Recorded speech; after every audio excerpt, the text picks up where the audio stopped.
BNP কর্তৃক আয়োজিত আজকের এই বিশাল জনসমুদ্রের সম্মানিত সভাপতি, কালীগঞ্জ থানা বিএনপি সংগ্রামী আহ্বায়ক, বারবার নির্বাচিত চেয়ারম্যান এবাদুল ভাই, সঞ্চালক, এই কালীগঞ্জ বিএনপি সংগ্রামী সদস্য সচিব, সাবেক ছাত্রনেতা ডাক্তার বাবু ভাই, আজকের অনুষ্ঠানে থেকে সাতক্ষীরা জেলা বিএনপি সংগ্রামী আহ্বায়ক, সাবেক ভিপি, সাবেক পিপি, রাজপথের অন্যতম লড়াকু সৈনিক, বিগত হাসিনা সরকারের সময় যিনি সাতক্ষীরা জেলা বিএনপিকে ঘর থেকে রাজপথে নিয়ে এসেছিল, শ্যামনগর কালীগঞ্জবাসীর অন্যতম ভবিষ্যৎ আশা আকাঙ্ক্ষার প্রতীক, আমাদের রাজনৈতিক অভিভাবক অ্যাডভোকেট সৈয়দ ইফতেখার আলী।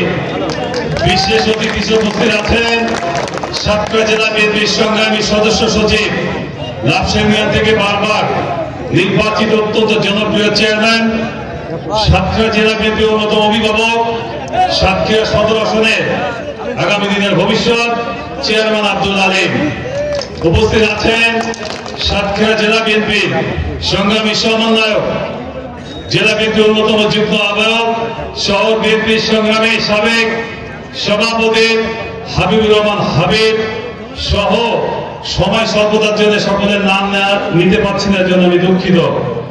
সকল অঙ্গ সংগঠন বিএনপি কালীগঞ্জ থেকে বিভিন্ন ইউনিয়ন থেকে আগত সংগ্রামী নেতৃবৃন্দ, আসসালামু আলাইকুম। মাগরিবের আযান আসন্ন, এজন্য বক্তব্য দেওয়ার কিছু নাই। এই কালীগঞ্জের মাটি অনেক আগে থেকে আমি চিনি। আমরা গভীর শ্রদ্ধার সাথে স্মরণ করি শহীদ রাষ্ট্রপতি জিয়াউর রহমানকে, যার নেতৃত্বে আজকে বাংলাদেশ নামক একটি ভূখণ্ড মুক্তিযোদ্ধার নামে প্রতিষ্ঠিত হয়েছিল।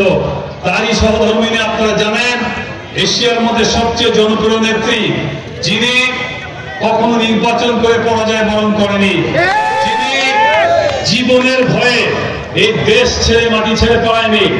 এই জন্য আজকে জাতীয় ও আন্তর্জাতিক পর্যায়ে তিনি আপসী নেত্রী। তারই যোগ্য উত্তরসূরি বর্তমান বিশ্বের সবচেয়ে ম্যাজিক লিডার যাকে বলা হয়, তারুণ্যের অহংকার, আগামী দিনের রাষ্ট্রনায়ক, বিএনপির ভারপ্রাপ্ত চেয়ারম্যান জনাব তারেক রহমানের নির্দেশে আজকে আপনারা এখানে এসেছেন। আমরা আপনাদেরকে অভিনন্দন জানাই। আপনারা নিশ্চয়ই ৭১-এর মুক্তিযুদ্ধের কথা শুনেছেন। সম্প্রতি আমরা যারা এই প্রজন্মের সন্তান, আমরা জুলাইয়ের মুক্তিযোদ্ধা দেখলাম।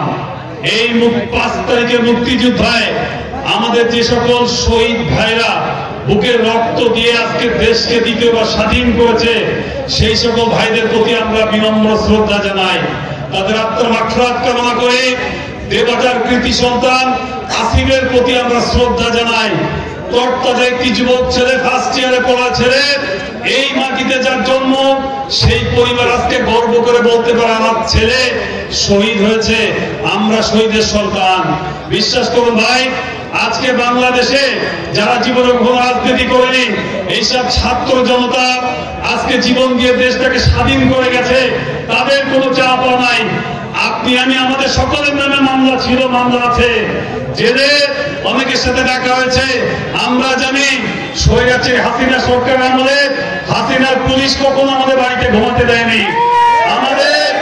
আমাদের সকলের বুকের মধ্যে রক্তক্ষরণ হয়, আমরা জানি। কিন্তু আমাদের থেকে সবচেয়ে বড় নির্যাতিত, নিষ্পেষিত হচ্ছে বাংলাদেশের জিয়া পরিবার। বাংলাদেশের মাটিতে আপনারা ভাবুন, আমার নেত্রীকে বাড়ি থেকে বের করে দিয়েছে, তার সন্তানকে হত্যা করেছে, তার বড় সন্তানকে আজকে বিদেশে অবস্থান করতে হয়েছে। এর থেকে নির্যাতিত তো আমরা না। তিনি নির্দেশ দিয়েছেন বাংলাদেশের প্রতিটি ঘরে ঘরে গিয়ে শহীদের আদর্শ পৌঁছে দিতে হবে। আজকে আপনারা সমাজ বিরোধী কোনো কাজ করতে পারবেন না। যদি দেশ নেত্রী বেগম খালেদা জিয়াকে ভালোবাসেন, তারেক রহমানকে আগামী দিনে প্রধানমন্ত্রী হিসেবে দেখতে চান, ষড়যন্ত্র হচ্ছে বিএনপির বিরুদ্ধে, এই ষড়যন্ত্র যদি আপনারা বন্ধ করতে চান, আপনাদের বিরুদ্ধে যেন সামাজিক কোন অভিযোগ না আসে, এজন্য লক্ষ্য রাখবেন। আপনারা ভাববেন না আমরা রাষ্ট্রীয় ক্ষমতায় চলে গিয়েছি। রাষ্ট্রীয় ক্ষমতার স্বপ্ন আমরা দেখি মানুষকে সাথে নিয়ে, জনগণকে সাথে নিয়ে। মনে রাখবেন, সামনে সংসদ নির্বাচন, এই নির্বাচনের দল যাকে ধানের শীষ দিবে তাকেই আপনারা ভোট দিবেন,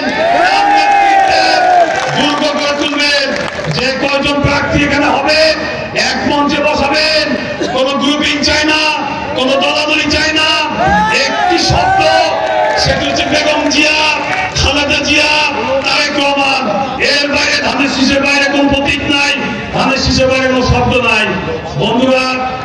বিনম্র চিত্তে শ্রদ্ধার সাথে স্মরণ করি এই মাটিকে যারা বিএনপির উর্বর মাটি তৈরি করেছে সকল নেতাদের প্রতি, আজকে যারা কাজ করছে তাদের প্রতি, এখানে ইফতেখার ভাই কাজ করছে, ডাক্তার শহীদুল আলম কাজ করছে, আপনারা তাদের সবাই সব নেতাদেরকে বলবেন যে কোনো সুবিধা অসুবিধা নিয়ে আমরা আপনাদের পাশে থাকবো। ভালো থাকবেন।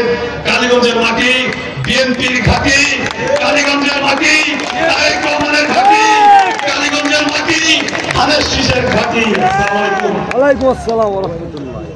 আমাদের একটু ভুল আছে।